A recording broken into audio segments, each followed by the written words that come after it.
Welcome back, y'all. Malika here, and we got another episode of MUVA. We're talking about the intersection of personhood, artistry, motherhood, and everything that comes along with it. Today, we're going to talk about our trials, some of our triumphs, some of the things that we want to see manifest in the world to support us and support the future performing artists that mother, the Black performing artists that mother, that come after us. Legacy, honey, that's the category. And today we are speaking with the legendary crowned queen of burlesque, Miss Exotic World, Ms. Poison Ivory, who I met at Duane Park. Hey, gorgeous. Hi, thank you so much for having me. I'm very excited. Yes, and you just look stunning as usual. We already did that, but I got to do it for the recording. So this is really about you. So I'm going to ask a few questions, but I really just want to hear about your experience. And this is a space for you to share your experience and different, I'll ask the guiding questions, but let's first start with who you are, what you're doing now as an artist, where you're at now with being a mom. With being a mom. So my name is Poison Ivory, as Malika mentioned. I am based in Brooklyn, New York. I am a full-time burlesque dancer, and I am a mother of a beautiful almost 4-year-old daughter. And I have been performing for over a decade. It's like 12 or 13 years now. But I've only been a mother for going on 4 years. And if you include my pregnancy, going on 5 years. And basically, I'm at this place where I'm trying to figure out the new balance of still being an artist and a full-time performer, while also being a full-time mother and a single mother at that. I am very blessed to have a large tribe. I co-parent my daughter, and I'm very lucky that I'm not doing it completely alone. But, at the end of the day, I am still very much a single mom. So while having to balance, having to keep my career afloat and now transitioning once again into a different place and being a mother full-time, it just really is about trying to figure out what I'm doing right now. Like I'm figuring it out right before your very eyes. Just trying to figure out what that new balance is.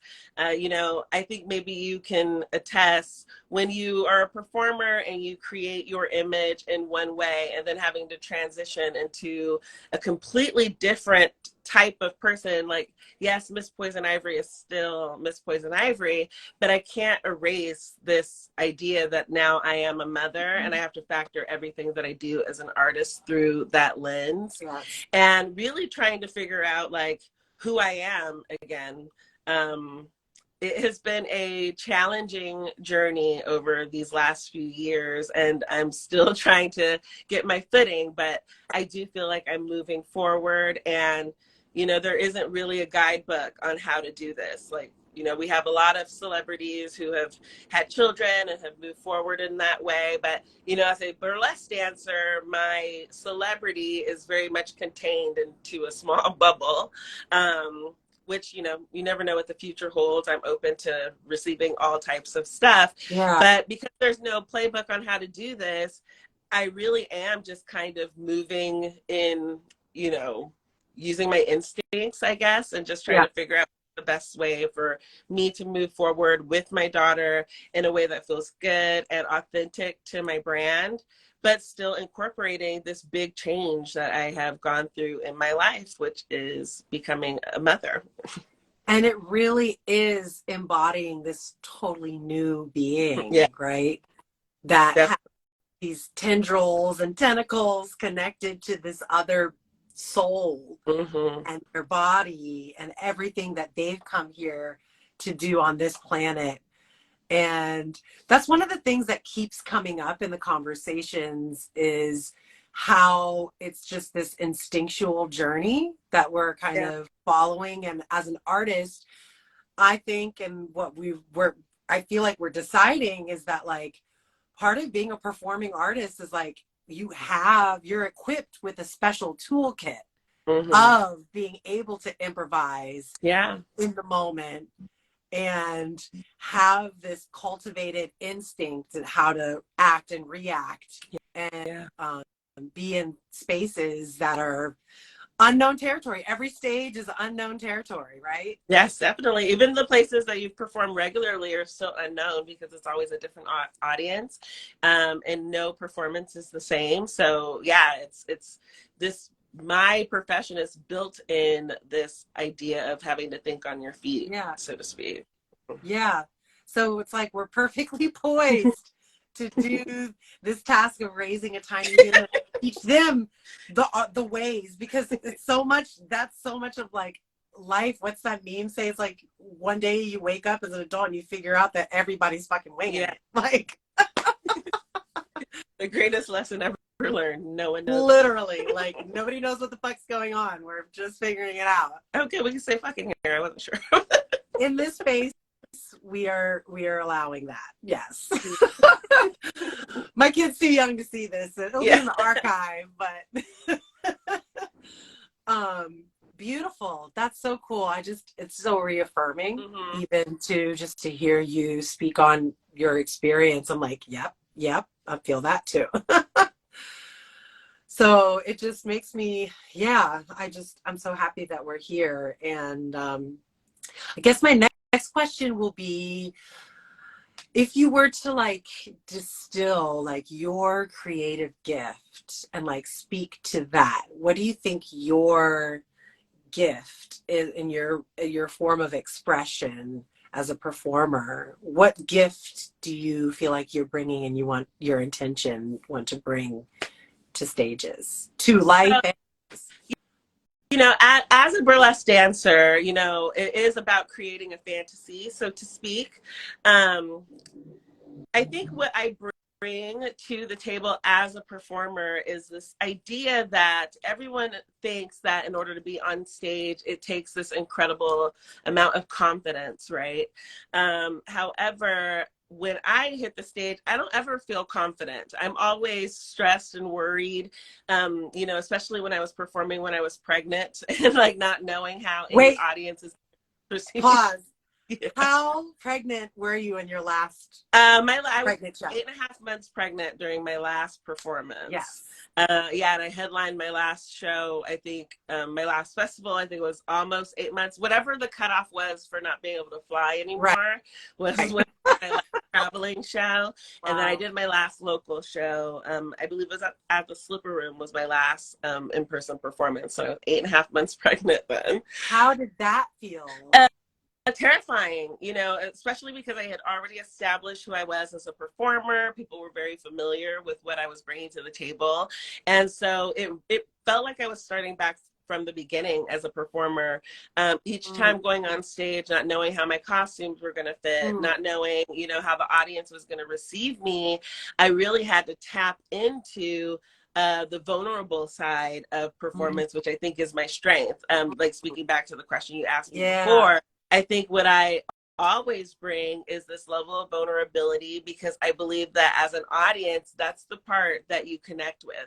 It's not the performer's confidence. It's not their rhinestones or dance moves or anything like that. It's the human side of them that they show and decide to share on stage is what makes an audience member fall in love with a performer, at least from my perspective. So going into being a performer already and then deciding that I wanted to share this transformational experience with me becoming a mother, burlesque was a home for me. And my biggest fear about becoming a mom was that I was going to have to walk away from being a burlesque dancer. And I didn't know if it was just going to be for a couple of months. I don't know. I didn't know if I was going to feel comfortable dancing anymore in my postpartum body. It was just every single step of me getting into this industry to begin with had so much vulnerability. So I decided that if I wanted to move forward in this art form that I love so much and that has empowered me so much, I needed to trust it and trust who I was and continue to bring that vulnerability onto the stage and perform the same way I always did. I just happened to have a duet partner growing inside of me. And I think that it was a very liberating experience for me to be able to bring something that is known to be sexy and humorous and in that way, and bringing something like, pregnancy into the mix. I think it was very, it was different. After all the years of performing, I can count on one hand how many pregnant performers I had seen. So I knew it was going to be a big deal moving forward in that way. But, we as performers and as women, we get pregnant for a reason. Like, obviously, we tap into a sexy part of ourselves and we share that. And I wanted to be able to bring what's on the other side of the sexy moments, what's on the other side of the fantasy. Literally. And yes, literally on the other side of it, but also still embrace the beauty of it. And it is still like, just because you're a mother doesn't take away your, body autonomy. It doesn't take away the fact that I'm still an individual. It doesn't take away from the fact that I still want to feel sexy and I still want to feel beautiful. And, having a daughter I'm bringing up in this world, I feel like I can use this platform as a burlesque dancer to teach her to honor her body and to honor what she does with it. And that what she does with her body is her own choice. Whether she wants to put it on stage or not, that's going to be her choice in life. But I want to teach her to be safe. I want to teach her to protect herself. I want to teach her to use her voice. I want to teach her to not be easily swayed by other people. And, I just want to teach her to have trust within the person that she is growing up to be. And I'm telling you, she is such a strong personality already at 3 years old. I am actually not worried about how she is going to navigate this world, because she be teaching me a thing or two every single day. So yes, mother, say it. Mm-hmm. So many pearls of wisdom and everything. Shout out to Pearl Noir, pal, my burlesque mommy. Pew, pew, pew. Okay. So then let's go there. You're talking about your burlesque mother. What's your training? What's your background? So before I got into burlesque, I was a theater major, theater kid. As much as I was able to do it for myself, I didn't really grow up in a environment that was very nurturing of the arts. So I feel like I kind of got a late start in my own personal journey into dance and theater. I remember being young and they had like these little citywide newspapers and stuff, and they had acting classes over the summer for like $12 for like 6 weeks of acting for kids. And I remember saving up and like purchasing those classes on my own and nurturing my own artistry from a very young age. Through my own life story, and everyone has their traumas and their stories, I did wind up walking away from the stage for a very long time to try to prioritize other people's dreams and things that I thought that I should be doing, and really got to a place where I felt like I had lost myself completely. But luckily I am very protected, I believe, and kept finding myself guided to these different places. Like, I'm originally from California. Okay. I was a teacher for kindergarten and first graders back there. Worked at a theater school, did a lot of different things, and I moved to New York actually because I got a job through a friend of mine working for Project Runway in the art department, which is like something I never trained in or whatever, but I guess she considered me trained enough because we were roommates at one point and I used to help her with all of her stuff. Yeah. So I wound up getting to New York just simply because I was hired to work for this TV show, and kind of stayed. And from there, I finally got to see who I was outside of my upbringing, outside of the people who had been a part of my life for so long, who I was so influenced by. And for the first time, I'm like in the city of my dreams, not for any reason that I thought I would be, but it made me actually look at who I am and like what gifts I bring and like why is it that despite everything that has happened, I've still wound up in the place that I always wanted to be. So I got the opportunity to perform through a gift of a friend of mine. She came to town. I was depressed. So it's like experiencing winter depression and all kinds of stuff. Got fired from some job that I didn't even want anyway. But of course, I took it to heart and really was considering moving back to California, back into my old trauma. And she moved here and was like, no, like this is our dream that you're living. And she spent a month here in New York with me, rescheduled her whole life to make sure I didn't throw away this wonderful opportunity. And I had showed her this documentary called A Wink and a Smile about the Seattle School of Burlesque. And so she could tell that it was like lighting some fire in me, but I was at a place in my life where I wasn't betting on myself anymore. At least I didn't consider that. Like I had bet on myself big moving here to New York, and I thought I was crashing and burning. And she encouraged me to do it again by signing me up for classes. And to make a long story as short as possible, I was supposed to just perform once. It was supposed to be a one-time bucket list, like Stella Get Her Groove Back type of experience. And here we are almost 13 years later, and it has completely taken over my life and changed my life like drastically. And part of that but part of that is due to Pearl Noir. And you're asking about my training, and when it comes to burlesque, I did take classes at the New York School of Burlesque, which I think is a wonderful way to build the foundation of like burlesque, learning glove peels and being able to experience feather fans and tassel twirling for the first time. And that's kind of the place where you decide, am I going to go for it? Or is this just something that I'm doing for fun? And the great thing is there's no pressure.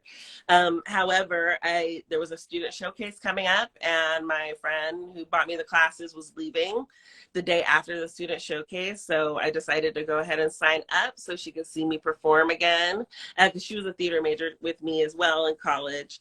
And the rest is history. And Pearl came into my life because I was just looking for representation of Black burlesque dancers who did classic burlesque. I saw a lot of neo burlesque going on in the New York scene, but I wasn't sure if that really spoke to me, even though I am a neo performer, but I like to think that I balance the two. I'm like a hybrid of classic and neo. But I was very much looking for some neo inspiration, and I came across some videos of Pearl Noir, and I'm telling you, these videos look vintage. Like they look like they were remastered videos like the 50s and stuff, and it never even like dawned on me that this was like happening real time, because I'm telling you, she was performing on the big stages with the big bands. And at that point I didn't know burlesque was that big. I was still just like Josephine Baker, and then this documentary, and then what else. And very early on, after I did that competition, or after I did the student showcase,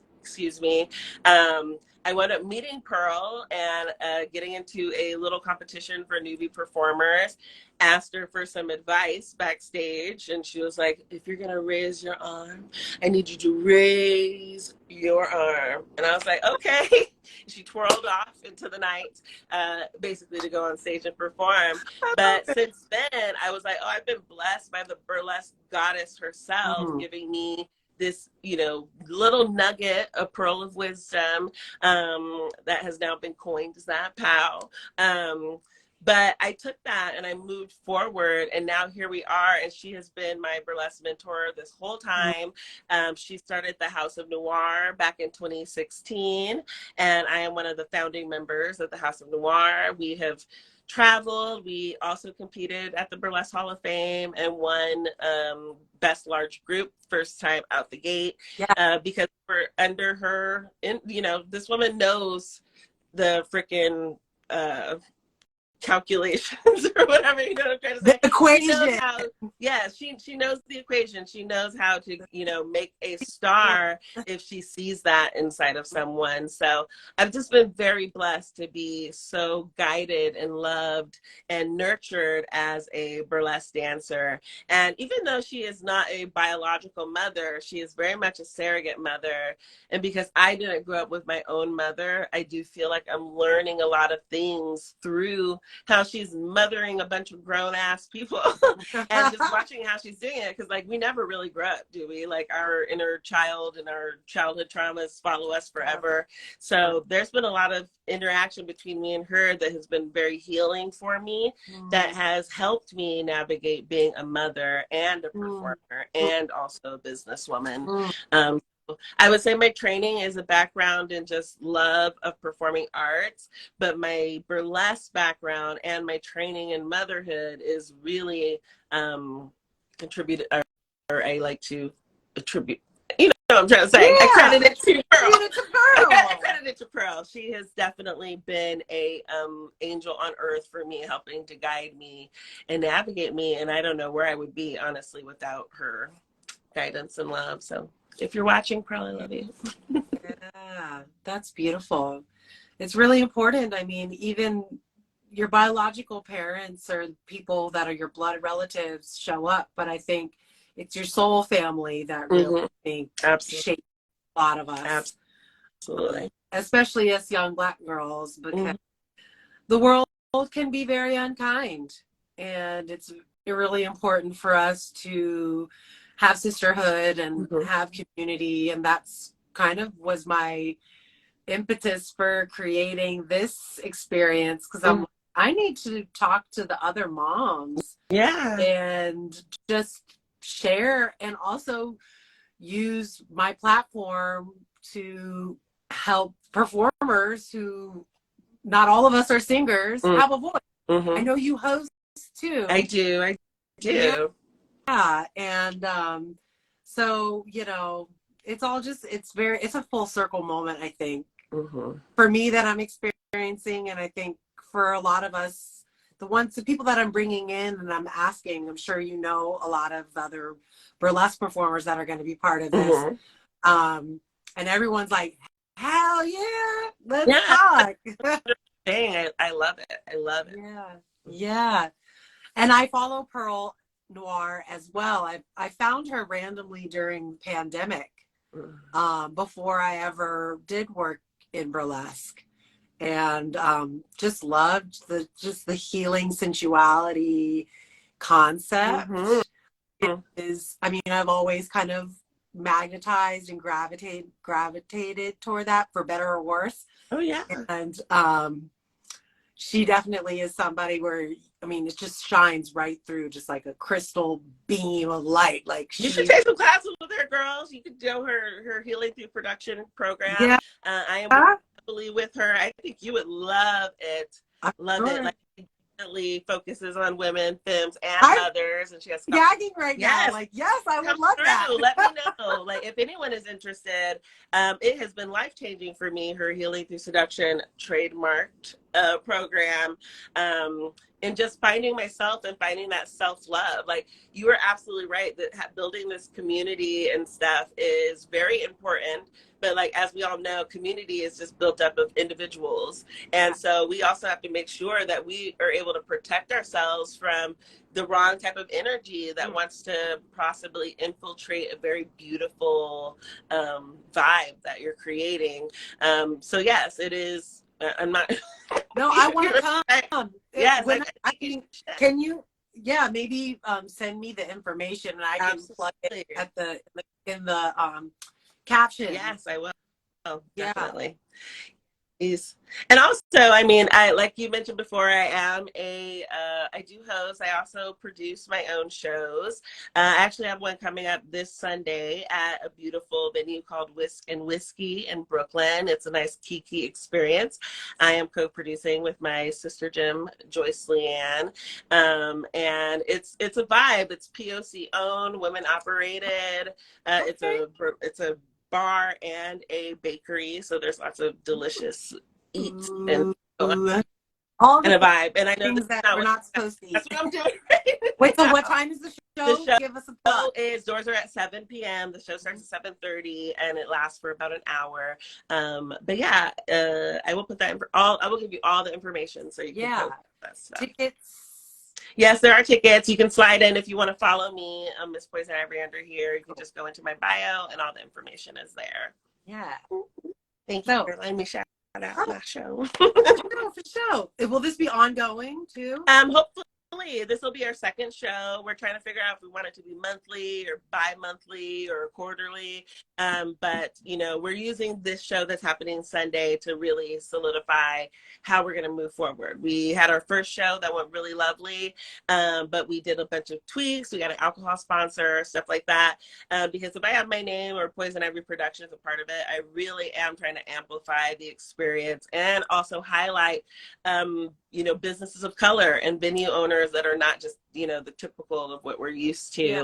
And it is a beautiful collaboration. Chef Koi and Shar are two of the owners of this venue, and they are fantastic. And it's just, I feel so blessed to be invited into this beautiful space that they created and allowed to bring my art into it. It just feels like a safe space. It's so, it's a vibe. I suggest coming through if you're free on Sunday. We only have 10 tickets left though, so get in there quick.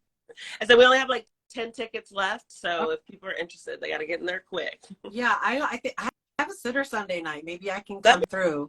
Let me know. Okay, I have like 2 more questions. Okay. What is a game, or do you have like a song or a game or a dance that maybe you made up with your daughter that you guys do that you share? Oh my gosh, my daughter really runs the show around here, so pretty much do whatever she wants to do. I mean, and this may be a little bit controversial, but right now my favorite thing to do with my daughter is to play on my pole. It's crazy, but she calls it the playground. Like, Mommy, can you set up the playground? Yeah. And she just, it's actually like great because she gets all her energy out. She spins on it. You gotta be strong to be on a pole. But it's fun. She's always like, Mommy, let's play, and wants to spin on it with me. So that's kind of what we're doing. Like we're just getting fit and stuff and using Mommy's playground, aka her X pole, and having a good time with it. But I love that. I love that. Upper body strength is no joke, man. Oh my gosh, she already is embarrassing me too, girl. Like she is so strong. I'm like, oh my gosh, like look at her pointed toe. Okay, I'm through. That is awesome. I love to see it. Okay, the last question I have, you actually kind of pointed to it earlier in our conversation. I always like to ask everybody this at the end, because like you said, there is no guide, right? There's no how-to. There's no motherhood, performing arts, motherhood for dummies. Okay? Yeah. So if you were to write your how-to guide as a book, and you called it The Art of blankety blank blank, whatever you want to say, what would you call it? I don't know if it would be the art of anything. Okay. I think when it comes to parenthood, it's kind of how I navigate being a performer as well. And while I do get a lot out of being a mother, obviously, and I get so much out of being a performer, I like this motto of the idea that it's not about me, it's about them and their experience through me. So like my guides, or what I would write about, is about allowing your child to know that you are just a human being. Like, you may be their superhero, but being honest and vulnerable with them about your flaws and being willing to apologize to them when you have done something wrong or crossed their boundaries is very important. I just want to teach people that they are valued, whether they're in my audience or they're in my arms and they're my child. That's the energy that I want to bring. There is no right or wrong way to do it, but if you move forward, always taking into consideration that people are affected by the things that you do. People are watching you. And not to say that that needs to dictate every move you make. Like, sure, obviously you have to live your own life. Sure. But, there is a balance of having to understand the things that you do for you. And when it comes to my daughter, she is the only person whose opinion actually really matters to me at the end of the day. And I'm just going to teach her to be her own independent self and just continue to nurture this energy and this personality that she already has. Like, she's so strong. She's brilliant. She blows my mind every day. And if anything, I want to move throughout life more like how she moves throughout life. I'm trying to get back to what she is doing naturally. So yeah, I think that would be what my book would be about. That's beautiful. That is so beautiful and a great way to close. Thank you. Thank you so much for your time, Miss Poison Thank Ivory. you. Thank you. I'm honored that you thought of me and asked me to do this. I was like, absolutely. I love this idea. It's on brand for me for Yes. sure. You know, I consider myself a community builder, and I love this idea of prioritizing moms and mothers of color and working moms and performer moms. I think what you're doing is so beautiful, and I'm just thankful that you be a part of it. Thank you. Yeah. You were one of the first performers I reached out to, actually, the first ones I thought of, because you were one of the first performer moms that I met in the burlesque space I mean, besides Ellie. Yes. But you were the only Black performer that I knew that had a kid. And I think you made a point of like saying that because it wasn't very long after I started that I got pregnant. Yeah. So it was definitely something that we shared very early on. And, you know, that obviously stuck with me because I'm like, I'm going through this life-changing thing. And one of the biggest things for me that I have to learn is to reach out to people and like be vulnerable in that way. And this isn't exactly well, it's maybe more vulnerable than just picking up the phone. But no, I mean, you're doing it though. You're doing a great job. Thank you. Yeah.